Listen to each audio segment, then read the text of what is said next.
Across a two-lane wooden bridge on the southern end of the land between the lakes is located an environmental education facility from a bygone era. Hey eco-punks! This week involves a look at the Homeplace 1850s and how agriculture's past can inform its urban homesteading future.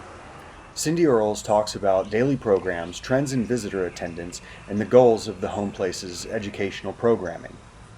So that's what we're always looking at, the next generation coming up and influencing them to love history, love their own personal history, and also keep those skills alive.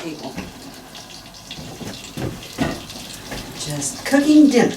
We create all the reproduction textiles, so we make the quilts in period correct ways. We use our sheep wool and spin it into yarn so we can make clothing out of that, and we also have a loom that we weave blankets that we know that the women were making back in 1850 on these local farms.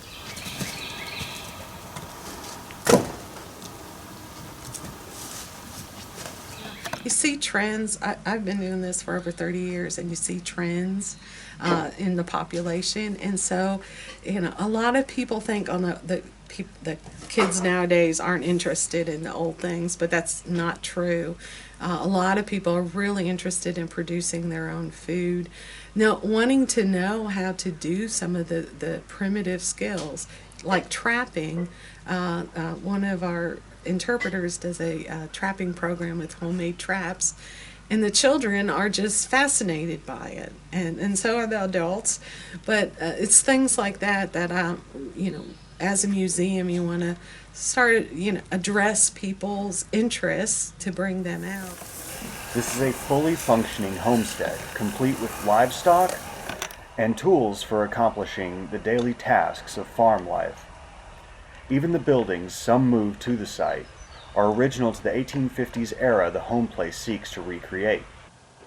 So we have layers of programming. So we have the everyday working of the farm, and this is a farm that we're actually working.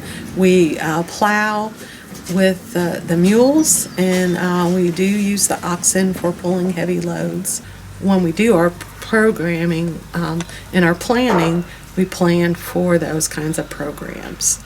So cooking on a wood stove, how to preserve your vegetables without using electricity. How did they do it? Pickles nowadays have to be refrigerated, but back then they had no refrigeration. So, from fields to fixtures, every detail envelops visitors in the life of an 1850s farming family. With a full schedule of daily programming, the urban homesteader or the generally curious should drop by for an educational blast from the past.